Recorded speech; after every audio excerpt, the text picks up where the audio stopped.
Bueno, estoy contento de estar con vosotros y voy a compartiros algo que hace 15 días ya más o menos compartí en mi comunidad. Es algo que el Señor me está poniendo ahí y que sigue inquietándome en estos días y bueno, ahí va, en evolución. Así que si quieres abrir tu Biblia en Lucas, en el capítulo 10, vamos a ver un texto ahí y voy a compartiros algunas reflexiones sobre ese texto. Dentro de ese texto está la famosa parábola que todos conocéis bajo el nombre de la parábola del buen samaritano. La historia o el relato del buen samaritano que todos habéis oído, incluso muchas veces. Espero que eso no os distraiga de lo que quizá pueda deciros esa parábola hoy. Pero esa parábola no es todo el texto. Esa parábola empieza en el versículo 30 y dura hasta el 35, pero está dentro de un contexto. Y a mí me gustaría hablaros de todo ese texto, ¿vale? Empezando del 25 hasta el 37. Y me gustaría empezar explicándoos o diciéndoos que el contexto de este texto es una porción de Lucas que va desde el capítulo 9 hasta el capítulo 19 y que tiene una particularidad. Sabéis que Lucas, con Mateo y con Marcos, son lo que llamamos los evangelios sinópticos, que significa sin ópticos, con la misma óptica, ¿vale? Eso viene del griego, sin significa con, en verdad, ¿vale? Con la misma óptica. Entonces, muchos de los textos que leemos en algunos de estos evangelios tienen textos paralelos. Tú puedes leer el texto e irte al otro evangelio y leer un texto del otro autor que explica lo mismo y ves algunos detalles que te ayudan a coger igual más perspectiva. Bueno, desde Lucas capítulo 9 hasta el capítulo 19 es una de las secciones más exclusivas de la pluma de Lucas, es decir, no tiene muchos paralelos. De hecho, el texto que vamos a ver hoy no tiene textos paralelos. No te puedes ir a Mateo a aprender nada, no te puedes ir a Marcos a aprender nada, porque solo está aquí, ¿vale? Y empieza diciendo que un doctor de la ley, versículo 25, se levanta para tentarlo diciendo: Maestro, ¿qué haré para heredar la vida eterna? Como os digo, el texto no tiene paralelos, así que no te puedes ir a ningún otro sitio a ver si la pregunta está formulada con algún otro matiz, con algún otro detalle, pero en Mateo, capítulo 19, hay otra historia que nos explica el Evangelio de Mateo, que es la que seguramente conocéis como la historia del joven rico. ¿Os suena esta? Pues este joven se acercó, en el capítulo 19 de Mateo, versículo 16, se acercó a Jesús y le hizo una pregunta casi idéntica. La pregunta era: Maestro, ¿qué bien haré para tener la vida eterna? ¿Veis que prácticamente es igual? Estas preguntas, más allá de lo que sabéis del texto, solo con la pregunta nos expresan que este joven y este doctor tienen una inquietud.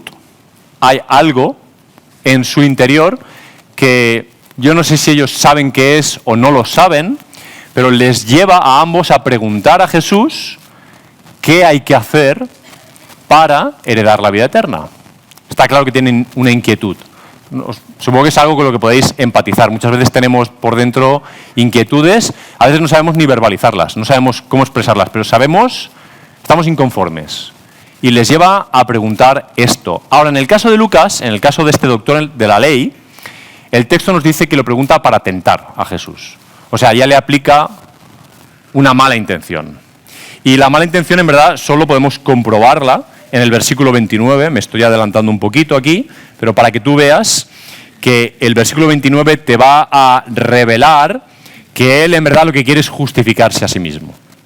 Es decir, está preguntando algo, pero lo que le interesa no es tanto la respuesta de ese algo, como encontrar un medio de justificar su vida o justificar su forma de pensar y estar así en paz.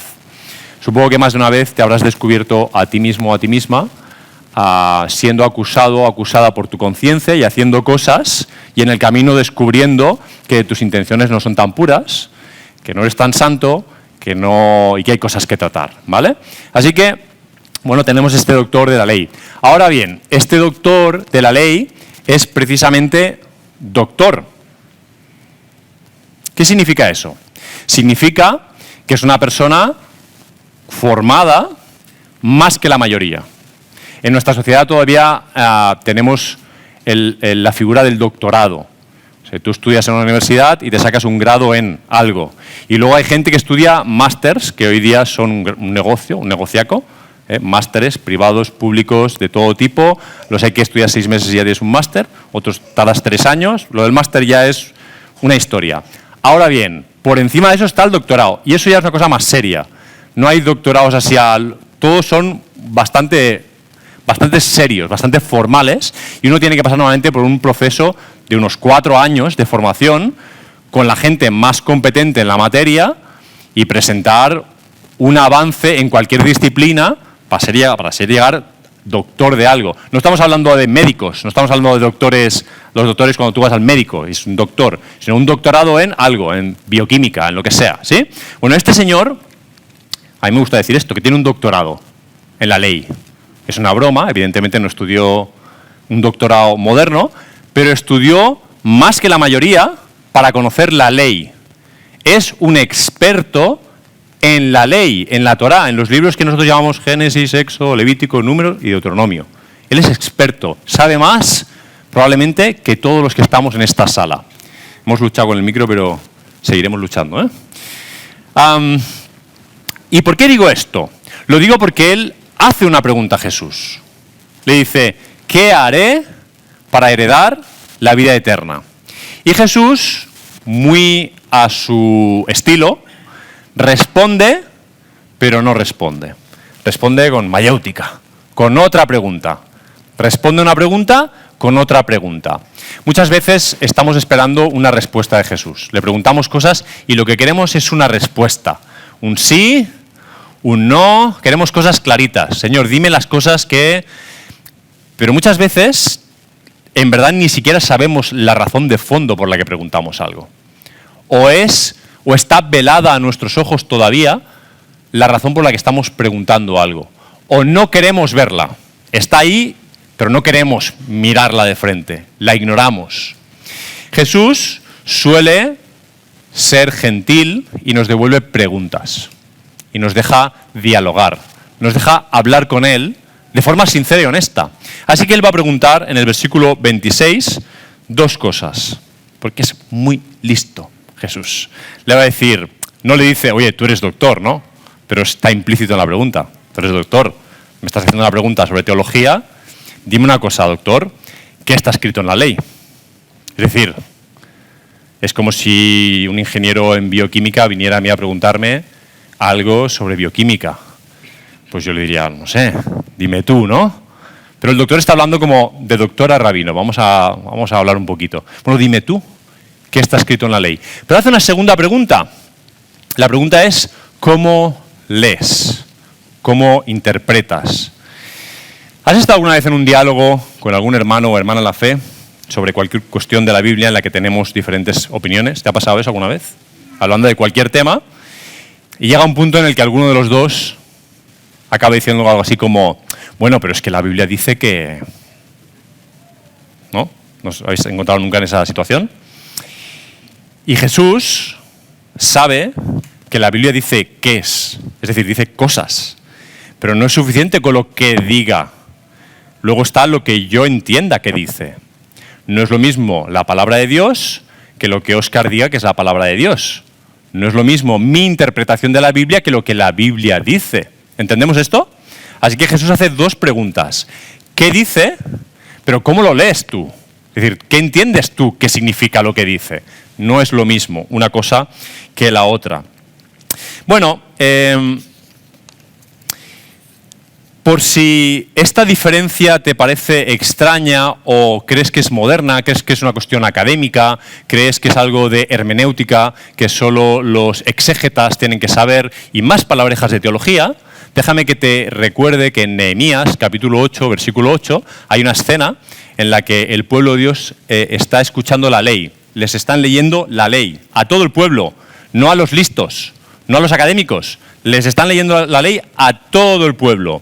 Y en el estrado están los lectores y luego están los escribas al lado que van explicando lo que significa la ley que está siendo leída. ¿Por qué hacen eso? Porque no es suficiente con lo que la Biblia dice. Yo tengo que interpretar lo que la Biblia dice. Porque tú piensas una cosa y yo pienso la otra. Y las dos no pueden ser. Entonces, la Biblia dice cosas, pero nosotros estamos llamados, tenemos la responsabilidad de interpretar las cosas que la Biblia dice con la ayuda de Dios. Y sigo luchando con el micrófono. ¿Estáis bien vosotros? Yo aparte del micrófono estoy muy bien. Esto es una lucha, déjame que beba. Ahora estoy mejor. Así que Jesús le devuelve preguntas. ¿Qué dice la Escritura y cómo lo lees tú? Y recordáis que está hablando con un doctor en la ley. Este señor sabe.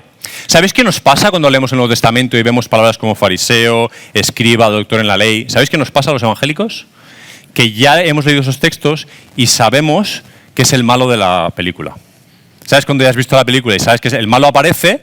¿Sabéis que las películas de hoy en día hacen que el malo no parezca malo para en algún momento de la película? Y tú, ¡oh! No, pero cuando ya has visto la película, ya sabes quién es el malo, no tiene gracia. Leemos los textos, el doctor de la ley para tentar a Jesús y decimos, ya está aquí, el listo de turno, ya es el malo y ya tenemos unas gafas puestas y le vemos. Pero cuando Jesús le dice, ¿qué dice la ley? ¿Cómo lees? Él va a responder lo siguiente, versículo 27. Él respondió, la ley dice así, amarás al Señor tu Dios de todo corazón y con toda tu alma y con todas tus fuerzas y con toda tu mente y a tu prójimo como a ti mismo. ¿De dónde se saca este hombre esta respuesta? ¿De dónde se la saca? Es doctor en la ley, la saca de la ley. Esta frase pertenece a dos textos, Deuteronomio capítulo 4 y Levítico capítulo 19. Este hombre es un genio o un listillo. Te voy a explicar las versiones. Genio o listillo. Y en cualquier caso, le admiro. Si es un genio, es porque tiene la capacidad de coger Génesis, Éxodo, Levítico, Números y Deuteronomio y soltar una frase, un tuit y que Jesús le responda rectamente ha respondido. Yo estoy aquí 40 minutos para explicar algo y dudo que consiga hacerme entender un poquito. Pero él sintetiza Génesis, Éxodo, Levítico, todo, la esencia, la encapsula, él sintetiza. Esto es lo que dice la ley. Esta es la esencia, Jesús. Y Jesús va a decir, rectamente ha respondido. Un 10, cum laude. Perfecto. Así que o es un genio, porque tiene esa capacidad, o es un listillo, porque ha escuchado a Jesús decirlo antes. Porque cuando a Jesús le preguntaron, ¿cuál es el primer mandamiento, Jesús? Marcos 12.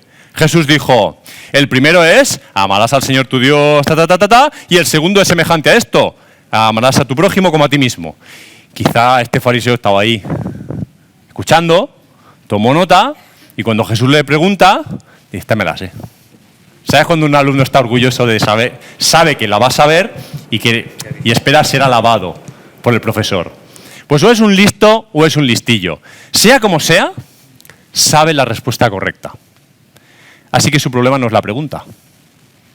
¿No? O sea, está preguntando algo a Jesús, Jesús le dice, bueno, ¿y tú qué piensas? Yo pienso esto, perfecto. O sea que ya sabías la respuesta. ¿Por qué preguntas? Pero es que Jesús no da puntada sin hilo, esto lo voy a decir varias veces hoy, no da puntada sin hilo, me gusta esa frase, y le dice, rectamente ha respondido, punto, y luego añade, haz esto y vivirás. Y atrapa al genio o al listillo. Porque aquí el punto es la pregunta del principio, de la que casi no he hablado al principio. La pregunta del principio es, maestro, ¿qué haré para heredar la vida eterna? ¿Qué haré? Si Jesús hubiera querido responder sin preguntas, sin mayéutica, de forma clara y evidente, probablemente su respuesta, dicha por un evangélico español del siglo XXI, sería algo así como, no hay nada que puedas hacer, por eso yo hice lo que hice. Yo hice en la cruz lo que hice Porque es que no hay nada que tú puedas hacer para heredar la vida eterna. Solo yo podía hacerlo. Solo yo pude hacerlo. Esa sería la respuesta, digamos. Pero es que este buen doctor de la ley no está esperando la respuesta correcta de Jesús. Ya sabemos que quiere... Hay otro interés, tiene otro interés, porque pregunta para tentar. Haz esto y vivirás. El problema es que cuando Jesús le dice eso, este hombre, que efectivamente es una persona formada en la ley, sabe que eso no es posible. Desde el día que la ley fue entregada al pueblo hasta el día de esta conversación, ¿cuánta gente cumplió con la ley? Pregunta examen. ¿Cuánta gente cumplió con la ley? En el primer culto, el 45% ha respondido. ¿Cuántos? ¿Cuántos? ¿Seguro? ¿Estáis seguros? Y uno iba camino, uno estaba cumpliéndola. Buena respuesta. Pero me entendéis, de los mortales, de los... ¿Vale? Nadie había cumplido la ley. Porque aunque alguien estuviera amando al Señor con todo su corazón, con toda su mente y al prójimo casi todo el tiempo, con tal de que en algún momento no lo hiciera, ya no estaba cumpliendo la ley. Yo puedo pasar la mayoría de semáforos en verde y alguno en ámbar. Pero de vez en cuando aprieto el acelerador cuando veo el ámbar, que digo, es que no llego al ámbar ni siquiera, y me lo paso en rojo. Y normalmente hago como una mirada así como perdida, así como si no quisiera mirar el semáforo, mi conciencia me acusa o algo, ¿no? Es como, hago así, ya está, ya he pasado. Y ya vuelvo a levantar la vista como, no ha pasado nada, aquí no ha pasado nada. Miro a ver si, bueno, pues yo, no, esta anécdota no la voy a contar porque estáis grabando, da igual. Otro día hablo de mis pecados. Este doctor de la ley, cuando recibe esta respuesta, queda atrapado por su falta de méritos. Porque la pregunta que ha hecho es, ¿qué haré? Pero no hay nada que pueda hacer. Bueno, después de esto, a él solo le queda una alternativa. Una. Es un tipo muy listo, ya os lo he dicho, es brillante. No es un tipo cualquiera. Dejadme que os diga que los no creyentes, las personas que no son discípulos de Jesús, las personas que no consideran este libro, como creo que la mayoría de los que estáis en esta sala consideráis este libro, las personas que no piensan que esto es la palabra de Dios, sino que piensan que es un producto cultural o un libro de historia de los seres humanos como otros, esas personas no se esfuerzan ni se molestan en intentar tergiversar la palabra de Dios. ¿Para qué van a hacer eso? Hacen lo que les da la gana con su vida y si alguien les dijera, pero es que aquí dice, que me da lo que diga, o sea, yo vivo como quiero. ¿Por qué te digo eso? Te digo eso para que sepas que somos los que estamos en esta sala ahora los que tergiversamos la Biblia. Los que la retorcemos, los que buscamos alternativas interpretativas, los que cuando nos sentimos atrapados por la Biblia buscamos una salida airosa a nuestro conflicto interno, somos nosotros. Así que lo único que le quedaba a este doctor en la ley cuando se sintió atrapado por Jesús, en verdad, date cuenta que por sus propias palabras, Jesús solo le había hecho preguntas, cuando se sintió atrapado solo le quedó una cosa que hacer. ¿Sabéis cuál? ¿Sabéis cuál o no? Teología. Hacer teología. Coger algún texto e intentar darle un sentido diferente para tener alguna posibilidad. Entonces le hizo otra pregunta a Jesús. O sea que si hago esto viviré. Bien, Jesús. Entonces vamos a delimitar la cuestión, vamos a enmarcar la situación en la que estamos para que yo pueda vivir de esta manera. Dime, Jesús, ¿quién es mi prójimo? Porque si para yo heredar la vida eterna tengo que amar a Dios con toda mi fuerza y al prójimo como a mí mismo, necesito saber quién es mi prójimo para entonces poder vivir. Así estoy justificado, buscando algún juego teológico detrás del que esconderme, porque en verdad mi vida ya está atrapada y no puedo hacer nada. Pero bueno, él hizo esta pregunta, que podría ser una pregunta legítima, si no estuviera motivada por las motivaciones que tenía este hombre. Sería legítimo que preguntáramos, bueno, según la Biblia, quién es el prójimo, ¿no? Ahora es que viene la historia, amigos. Jesús no explicó esta parábola en el vacío, explicó esta parábola aquí y ahora. ¿A quién se la explicó? A un doctor en la ley, judío. ¿Y dónde se la explicó? ¿Sabéis dónde se la explicó? En el capítulo 9, versículo 51, se nos dice que Jesús empieza a caminar desde Galilea hacia Jerusalén. Y se nos explica que cruza Samaria, cosa que los judíos no hacían. Los judíos rodeaban Samaria, porque tenían un pique histórico con los samaritanos, lo que viene a ser un Barça-Madrid de toda la vida, pero racial, ¿vale? No soportaban a los samaritanos, ni los samaritanos a ellos. Ahí tenéis la conversación de la mujer samaritana con Jesús y otros muchos ejemplos donde se puede ver eso.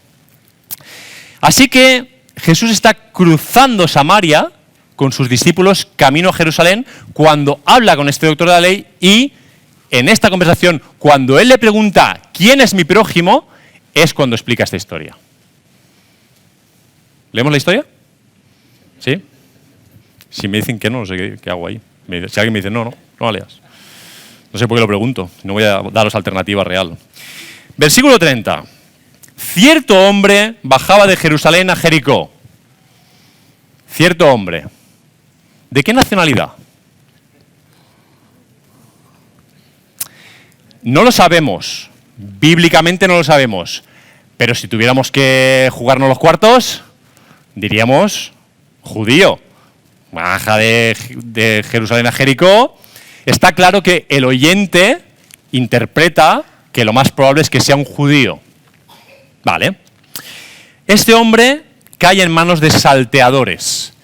Tienes que recordar que Jerusalén está en alto, Jericó está mucho más en llano, que hay un descenso notable, que hay que bajar por caminos de montaña, y que los caminos de montaña de estos caminos de los que estamos hablando son como los rincones oscuros de las ciudades por la noche, donde te asaltan. Es decir, nadie te asalta para robarte la cartera, intentan birlártela sin que te des cuenta, pero nadie te asalta con violencia en las Ramblas a las 4 de la tarde, a pleno sol, porque hace demasiado calor para eso. Pero si te metes por los callejones a las 2 de la mañana, pues oye, tienes tus posibilidades. Estos caminos no eran caminos ni para ir en momentos oscuros, ni para ir demasiado solo. Y Jesús pone a este hombre solo en estos caminos y pues efectivamente le atacan. Realmente es muy improbable que esta sea una historia verídica. O sea, que alguien sufrió esto es seguro, pero que Jesús probablemente está inventando esta parábola, esta historia, para hacer comprender algo a los oyentes. Dicho de paso, si no empatizamos con la historia no tiene ningún sentido. Si Jesús te explica una historia y tú no tratas de empatizar con la historia no va a ayudarte en nada. Así que tienes un hombre, probablemente judío, que está bajando hacia Jericó, que es asaltado y que dice el texto que le desnudaron, un poco gratuito, salvo que quisieran robarle la ropa también. Le golpean, a lo mejor también un poco innecesario, pero ya sabemos cómo es la violencia, y se van dejándolo medio muerto. Por coincidencia, dice Lucas, no sé por qué, o sea, me parece irónico. Me encanta Jesús en estas cosas. Por coincidencia, pasaba un sacerdote por ahí. Vaya hombre, qué casualidad, ¿un sacerdote? ¿Justo Jesús era un sacerdote? Mira que hay gente, no hay tantos sacerdotes en porcentaje de la población. Qué coincidencia. ¿A quién le está contando la historia? ¿Que es amigo de quién? De los sacerdotes, si están en el mismo negocio prácticamente, ¿no? ¿Quiénes están en ese negocio? En ese negocio están los doctores de la ley, los escribas, los sacerdotes, la gente que se dedica históricamente en el pueblo de Dios a servir a Dios, a su palabra. Así que le está diciendo uno de los tuyos. Lo que el doctor de la ley escucha es, pasa por ahí uno de los tuyos. ¿Y qué hace? El texto es muy corto, ¿eh? Dice, y al verlo, pasó por el lado opuesto. A mí me gusta el teatro, me gusta. ¿Sabes cuando tú vas por la calle, por la ciudad de noche, y te encuentras a una persona tirada en la calle, en el suelo? Normalmente en las ciudades pensamos, borracho, drogado. Vale, somos adultos todos aquí, ¿no? O sea, es lo que pensamos. Una persona tira en la calle a la 1 de la mañana en malas condiciones, dice, esta persona o se ha pasado con el alcohol, o se ha pasado con esto, o se ha pasado con lo otro. No piensas, pobre persona inocente, ¿cómo habrá caído aquí? No piensas eso, piensas otras cosas. Y normalmente hay un instinto, que es el instinto de protección, de seguridad, que te hace proceder evangélicamente y cruzas la calle evitando todo peligro. Porque quién sabe, hemos visto muchas películas de alguien que se tira en un camino y cuando para el coche hace ¡ja! Y le saca el cuchillo y todo era una trampa, ¿no? Entonces tú cruzas la calle porque dices, tengo niños pequeños, a ver si me van a apuñalar aquí trapera, quién sabe, ¿no? No te acercas así de buenas a primeras, tú pasas por otro lado. Bueno, pues el sacerdote hizo exactamente eso. Dice el texto que pasó por el lado opuesto. Y luego, un levita. Joder, Jesús, ¿no bastaba con uno? O sea, es como, a Jesús le gusta el picante, le gusta la pimienta, está como añadiendo. Ahora un levita, otro apartado por Dios desde la salida de Egipto para dedicarse a las cuestiones espirituales. Y pasa y ¿qué hace? Lo mismo, la misma escena. O sea, ve al tipo en el suelo, está desnudo, recuerda. No hay muchas dudas. Está en malas condiciones y es evidente. Ha sido golpeado. Y si está medio muerto, o sea, aquello es... Y lado opuesto, el lado opuesto. Pasa, casualmente, una tercera persona, que casualmente es un samaritano. Casualmente Jesús está cruzando Samaria, mientras cuenta esta historia. Probablemente hay oyentes samaritanos en la historia. Debían estar encantados con la historia, ¿no? Un samaritano pasa por ahí y se acercó a él y al verlo, dice el texto, fue movido a compasión. Y luego te empieza a explicar un montón de cosas que hace. Dice que allegándose, vendó sus heridas, derramando aceite y vino, poniéndolo sobre su propio caballo. Y esto es importante porque hasta aquí tú has imaginado en tu mente la historia así. El samaritano viene por el camino, ¿verdad? Viene por el camino. Pero el samaritano viene por el camino. Porque viene a caballo. Y tú no habías imaginado el caballo. ¿A qué no lo habías imaginado? Dime la verdad. ¿Te lo habías imaginado o no te lo habías imaginado? Pero el texto te dice que le va a ceder su cabalgadura. Por lo tanto, el samaritano venía a caballo. Lo cual te informa de varias cosas. Tiene un caballo. Tiene un cierto poder adquisitivo. No todo el mundo tiene un caballo. ¿Y dónde va este señor a caballo? Pues no lo sabemos, pero a algún sitio va. Es un comerciante, es un médico, alguien es y va a algún sitio. Bueno, él venda sus heridas con aceite, con vino, o sea que se gasta su aceite y su vino, lo pone sobre su caballo, hasta ese momento él iba a caballo, ahora va a pie y lleva un herido en su caballo, lo lleva a un mesón, cuida de él, al día siguiente se marcha, saca 2 denarios, que con lo que sabemos del Nuevo Testamento, sabemos que un denario era la paga de un día a un trabajador, lo que implica que una familia podía vivir un día con un denario. Son los cálculos que se hacen. Si le da 2 denarios y una familia podría vivir 2 días con eso, podemos interpretar que este hombre herido podía sobrevivir en el mesón 4 o 5 días, porque solo era uno. ¿Estamos? Pero para ponernos en situación. Deja 2 denarios y le dice al mesonero que lo cuide y que todo lo que gaste de más, yo te lo pagaré cuando regrese. Fin de la historia. Fin de la parábola del samaritano. Podríamos decir muchas cosas, pero vamos a decir pocas.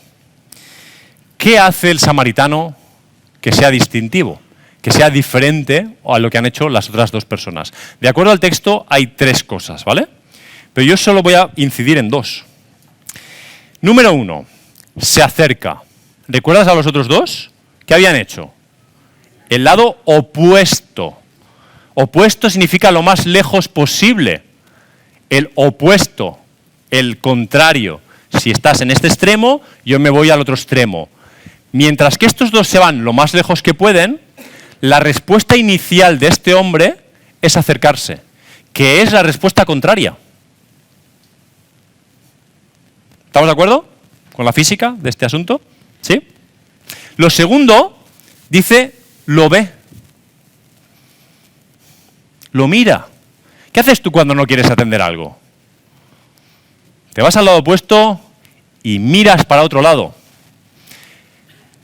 Porque es la manera de no saber, es la manera de no sentir, es la manera de no despertar la conciencia, es la manera de anular la vida, no mirar, no saber, evitarlo. Y hay una tercera cosa que dice el texto. Dice, fue movido a compasión. ¿Se mueve él a compasión o le mueve otro?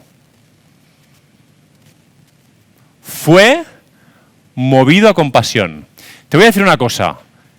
Solo quiero que pensemos que dos de estas cosas son nuestra responsabilidad. La tercera creo que no. Pero la tercera no va a pasar jamás si no pasan las dos primeras. Y en las dos primeras sí tenemos una responsabilidad. Creo que cuando genuinamente nos acercamos, que significa que nos interesamos, y miramos, vemos lo que de verdad está pasando, entonces, a veces, Dios nos mueve a compasión, nos mueve a misericordia. Porque yo quiero ser sincero, no voy a hablar de vosotros, o sí.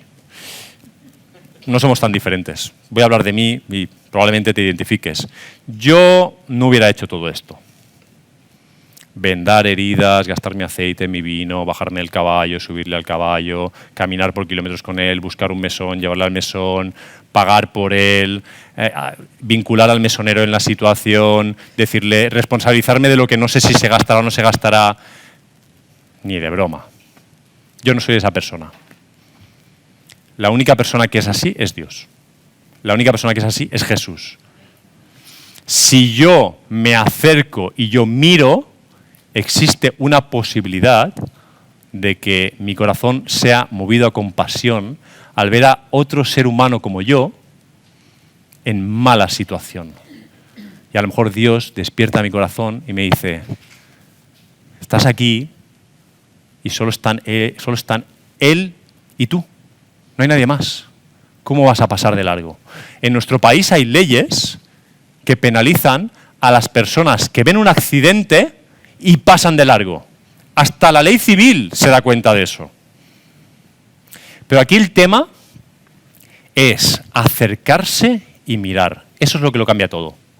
Porque son las decisiones que tú evitas sabiendo que si las llevas a cabo, empiezas a perder el control de la situación. Quizá Dios me mueve a, vete a saber qué.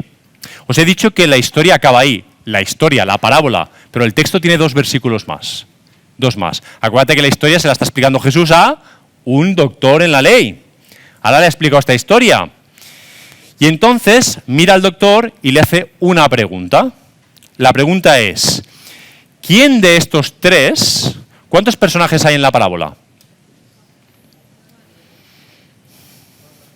¿Jugamos al precio justo? ¿Cuántos hay?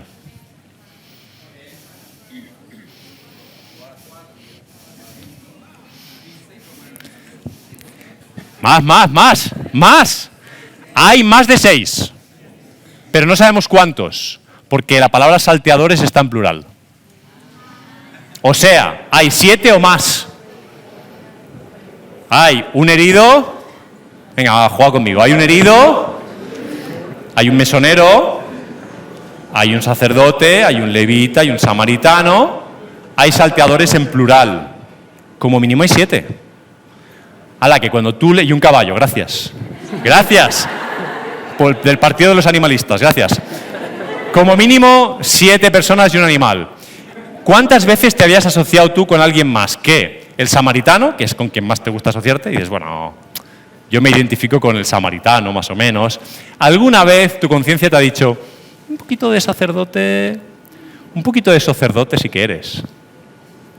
¿Chiste? ¿No vez ya? Vale, es igual. Un poquito el levita, un poquito de sacerdote quizá tengas. Pero ¿cuántas veces has pensado que tú a lo mejor eres el herido? ¿Cuántas veces se te ha ocurrido la idea de que tú a lo mejor eres el mesonero en la historia. ¿O cuántas veces has tenido la sencillez de pensar que quizá tú seas el ladrón, el violento en la historia? A Jesús no le sobran personajes en su historia. Si pone estos personajes es porque tienen una función en la historia. Si no, no los añade. Enseguida os hablo de ellos. Pero quiero decirte al título al que yo he llegado para esta predicación. Está en este versículo. Porque Jesús le hace esta pregunta al doctor. Le dice, ¿quién de estos tres, evidentemente está hablando del sacerdote, del levita y del samaritano, ¿quién de estos tres te parece? Fijaos que Jesús insiste en no dar la respuesta, sino en preguntarte a ti, ¿cuál te parece que es la respuesta? Doctor, ¿qué es lo que dice la ley? ¿Cómo lees? Muy bien, haz esto y vivirás. Ahora le dice, ¿cuál te parece a ti de estos tres que llegó a ser prójimo del que cayó en manos de los salteadores? Esta predicación se llama, porque la he hecho yo y he puesto el nombre, mía, se llama Llegar a ser prójimo. Porque la visión que tenemos de esto es como muy estática. ¿Eres o no eres? ¿Te comportas como tal o no te comportas como tal? Hay dos que no lo son, el levita y el sacerdote, y uno que sí lo es, el samaritano. Pero Jesús no dice hay dos que no y uno que sí. Usa esta perífrasis verbal, llegar a ser. Y le dice al doctor, ¿quién te parece a ti que llegó a ser prójimo? Y sabéis que este hombre era un tipo inteligente y siempre respondía bien. Tenía esta virtud. Se sabía todas las respuestas. Un 10 en apologética. Él va a decir, el que hizo misericordia de él. Y de nuevo, le va a decir, ve tú y haz lo mismo. Esa va a ser la respuesta de Jesús. Fíjate bien. Llegar a ser. O sea, no lo eres ahora. No puedes llegar a serlo hasta que te acerques y mires. Mientras no te acerques y mires, es todo teoría, es todo ficción. Esta historia, de hecho, nos enseña tres realidades, tres facetas de lo que significa ser prójimo. Son muy sencillas, pero son básicas. Número 1, prójimo es el que está cerca. Esta historia convierte a este samaritano en prójimo simplemente por geolocalización. Él estaba ahí y el otro estaba ahí, estaban cerca. Punto. No podemos discutir de sus méritos, no podemos debatir sus razones, no podemos decir, esta es la persona más apropiada o no lo es. Simplemente es la persona que estaba ahí. Así que se puede llegar a ser prójimo simplemente por dónde estás. Lo cual debería tenerte constantemente preguntándole a Dios, ¿qué hago aquí? Deberías levantarte por las mañanas y decirle a Dios, hoy, ¿de quién quieres que yo llegue a ser prójimo? ¿Con quién me voy a rozar en el camino? ¿A quién me voy a encontrar? Y a lo mejor dejar de mirar tanto tu trabajo como el medio para un salario. A lo mejor no es la razón por la que Dios te tiene ahí. Que sí, que necesitas un salario, vale. Tú trabajas, ya te lo pondrán. Tú es trabajar, alguien te lo pondrá en el banco. Ya está, si no te lo ponen, te quejas, ya te lo pondrán. Pero quizás esa no es la razón por la que trabajas ahí. Quizás trabajas ahí porque ese es el camino en el que te vas a encontrar a algún herido y puedes estar cerca de él y puedes llegar a convertirte en prójimo de esa persona. Simplemente porque estás cerca. No llames a tu pastor para que le comparta el Evangelio, por favor. Te ha puesto a ti cerca a Dios, no a tu pastor. Vale, sí, a tu pastor secundariamente también está más cerca que a otro pastor, pero te ha puesto a ti. ¿Me entendéis? Eres tú. Ahora, no solo es estar cerca, hay una segunda realidad que el texto te enseña que se parece pero no es la misma. Prójimo es el que está cerca, pero prójimo es el que se acerca. Cerca también estuvieron el sacerdote y el levita. Estuvieron geolocalizados muy cerca del herido. Si hubieran llevado algún tipo de pulsera de esta magnética como los ladrones, cuando los dejan en la cárcel, en la calle, la policía hubiera mirado y hubiera dicho, tú estuviste ahí. Ellos estuvieron cerca, pero no se acercaron. Decidieron irse lo más lejos que pudieron, al lado opuesto, lo más lejos posible de la situación. Así que prójimo es el que está cerca, o, mejor dicho, tienes la oportunidad de ser prójimo porque estás cerca, pero prójimo es el que se acerca. Y el texto te dice una tercera cosa, en el último versículo. Prójimo es el que hizo misericordia con él. Son muy sencillas estas realidades. Y además son muy fáciles de evaluar. Tú puedes evaluar si estás cerca o no estás cerca de alguien. Puedes evaluar sin ningún problema, no es una complejidad espiritual, si te estás acercando o no te estás acercando. Y creo que puedes evaluar perfectamente si estás teniendo misericordia de alguien o no. Pero de nuevo, quiero decirte, solo necesitas dar el primer paso. No necesitas autodespertar misericordia porque no eres esa persona, porque no sabes cómo hacer eso, porque no eres el Espíritu Santo. Pero tú acércate y mira. Si tú te acercas de verdad y miras de verdad, Dios hará el resto. Quizá no todas las veces, bueno, algunas. Pero estás llamado a no alejarte, a no huir de la situación. La pregunta de Jesús, además del versículo 36, además de este llegar a ser prójimo, me encanta porque le da la vuelta a la situación. Porque la pregunta de este doctor es, ¿quién es mi prójimo? Y Jesús con esta pregunta le acaba llevando a decirle, ¿de quién eres tú prójimo? Aquí la pregunta legítima, la pregunta teológica, se tiene que convertir en una pregunta pastoral. Se tiene que convertir en una pregunta real. ¿Quién es mi prójimo? Vamos a teorizar sobre ello. No. La pregunta es, ¿de quién eres tú prójimo? O ¿de quién quieres llegar a ser prójimo? ¿A quién estás dispuesto a acercarte? ¿A quién estás dispuesto a mirar? Eso va a convertirte en prójimo de personas. El versículo 37, con el que acaba esta historia, dice, después de que él diga, el que hace misericordia con él, Jesús le dice, ve tú y haz lo mismo. Y recuerda la ironía de todo este hacer, ¿no? El hacer. ¿Qué haré, maestro? ¿Qué haré para heredar la vida eterna?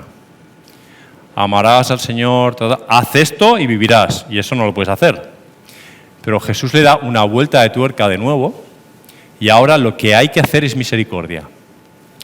Y eso nos pone a todos los que estamos en esta sala en un terreno de juego asequible.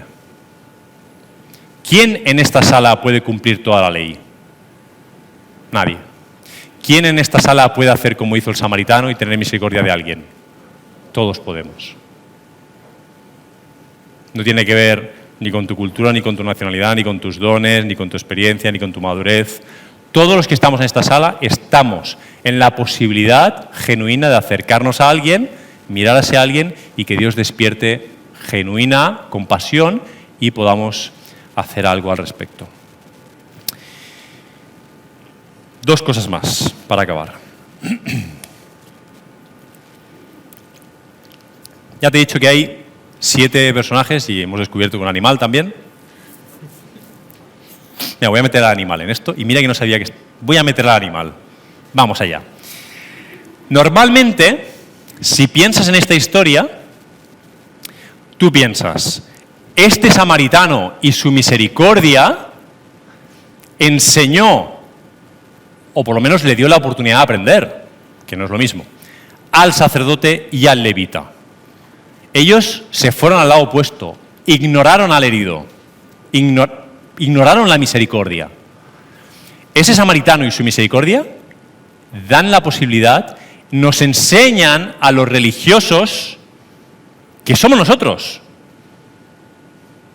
O sea, si elegimos las personas del mundo que pueden representar mejor al sacerdote, al levita o al doctor, somos nosotros, no son la gente de la calle. ¿Te das cuenta de que es fácil de ver esto? Somos nosotros, los evangélicos, los cristianos, los discípulos, el nombre que tú quieras.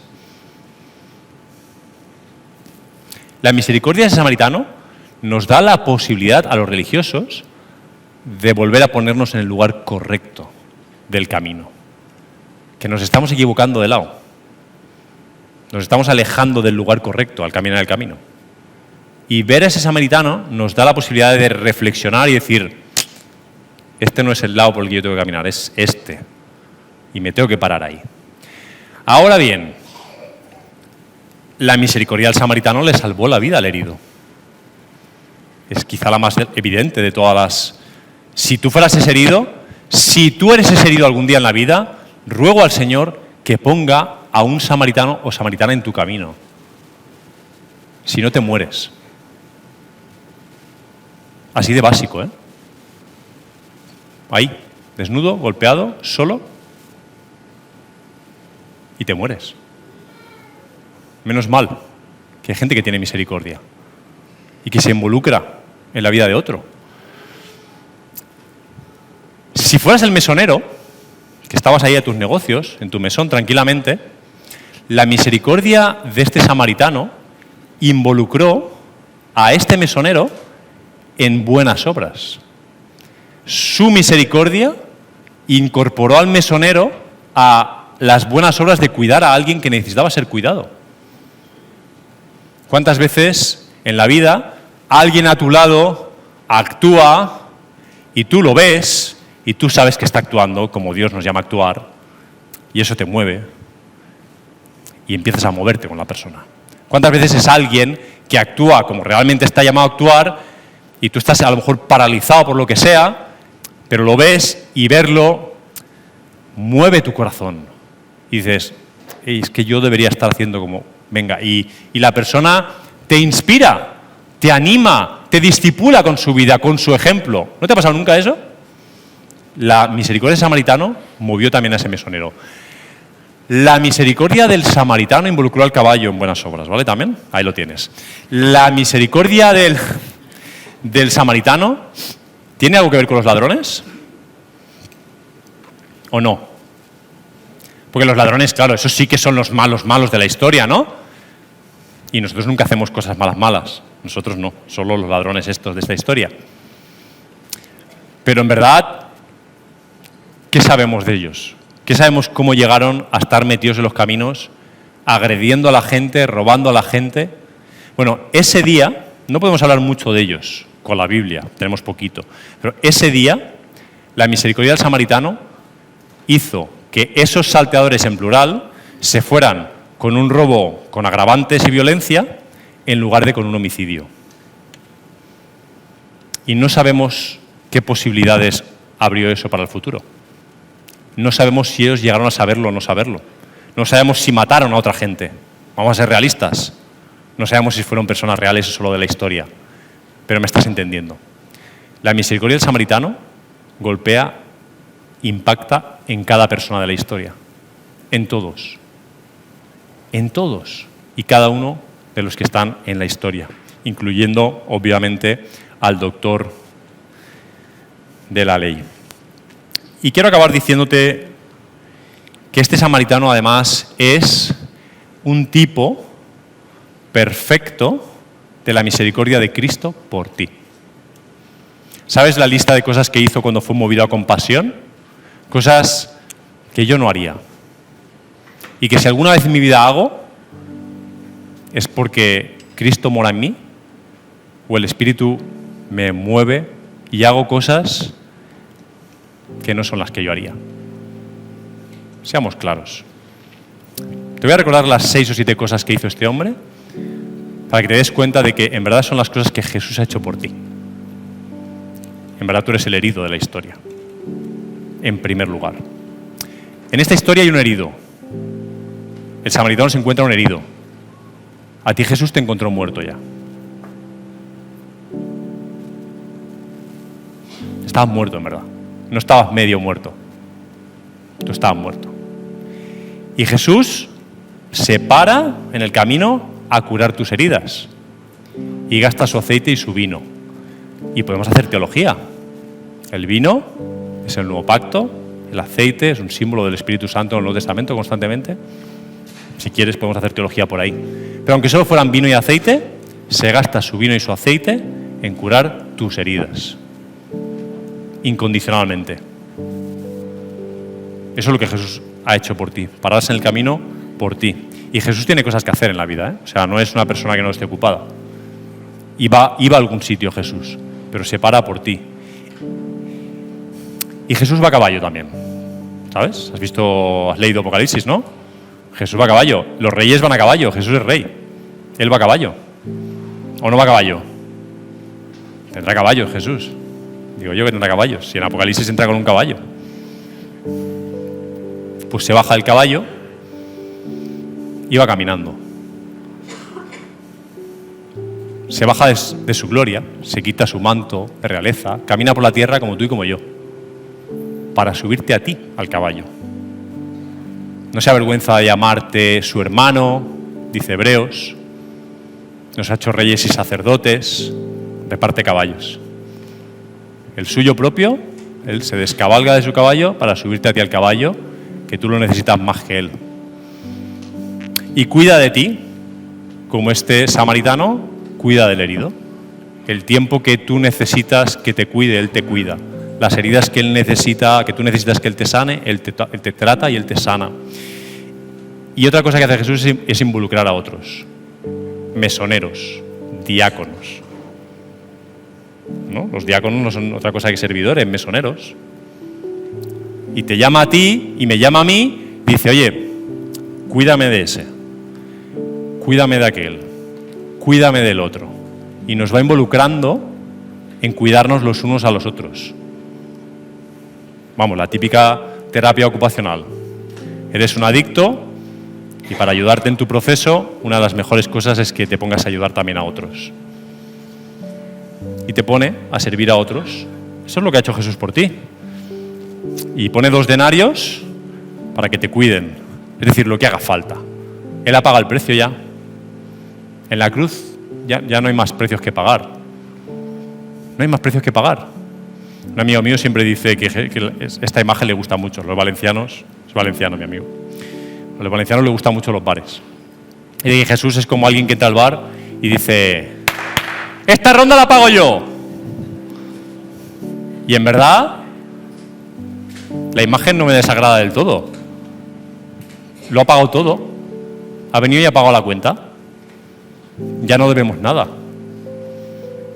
Ya está. Eso es exactamente lo que ha hecho Jesús por ti. Y se responsabiliza de tu vida hasta donde tu vida llegue. El samaritano no sabe cuánto tiempo va a estar el herido sin poder caminar, sin levantarse, sin poder... Y le dice al mesonero, bueno, aquí tienes 2 denarios y lo que falte cuando vuelva te lo pagaré. Jesús se ha responsabilizado de tu vida hasta el final. Tienes infinidad de textos que te enseñan que Él no va a dejar su obra a medias, que va a seguir trabajando contigo hasta el final.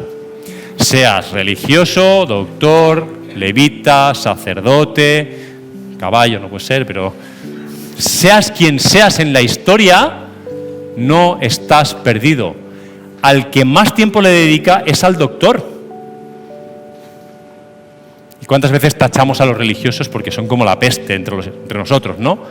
El religioso eres tú. Tú eres el religioso, yo soy el religioso. Cada uno con la suya propia de religión. ¿Qué haré, no? ¿Qué haré, Jesús, para dar la vida eterna? Dime, por favor, dame 4 reglas que yo me pueda apañar, vivir como me dé la gana, pero cumplir las reglas y así tenga la vida eterna. ¿Qué es lo que todos deseamos? Una lista básica de la compra para que no nos falte de nada. Pero el camino de Jesús es el camino de la misericordia, el camino de compasión. Por favor, que nadie se engañe en esta sala, que nadie salga diciendo compasión, compasión. O sea, no se va a despertar así la compasión. Cuando te acerques, cuando mires a los ojos, existe una posibilidad de que Dios haga algo. Ahí es donde nace la compasión. Cuando miras a la persona de verdad, cuando la miras a la persona, entonces hay alguna posibilidad de que Dios haga algo contigo. Jesús decidió hacerse tu prójimo. No era como tú. Y tampoco estaba tan prójimo. No sé si te has dado cuenta que la palabra prójimo y la palabra próximo en español solo se diferencian por una letra porque etimológicamente prácticamente son lo mismo. porque el prójimo es el que está cerca. Y Jesús, una de las cosas que hizo es acercarse todo lo que se puede acercar un Dios a un ser humano. Es convertirse en uno de nosotros, hacerse uno de nosotros. Más no se puede acercar. A vivir lo que tú vives, a experimentar lo que tú experimentas y vivir una vida llena de compasión. Yo sé que el Nuevo Testamento dice que Él cumplió la ley, yo lo sé. Pero sobre todo es que es la compasión de Jesús lo que lo cambia todo. Es su cumplimiento de la ley y es su compasión, que lo cambia todo. Y ahora ya no tienes excusa. No puedes cambiar el hecho de que no vas a poder cumplir la ley. Pero puedes salir ahí fuera, acercarte a alguien, mirar a alguien y tener compasión. Suficiente. De hecho, es lo que Jesús le va a decir al doctor. Haz esto. Haz esto. Haz lo que hizo el samaritano. Ánimo. Todos podemos hacerlo esto, ¿eh? Tener misericordia.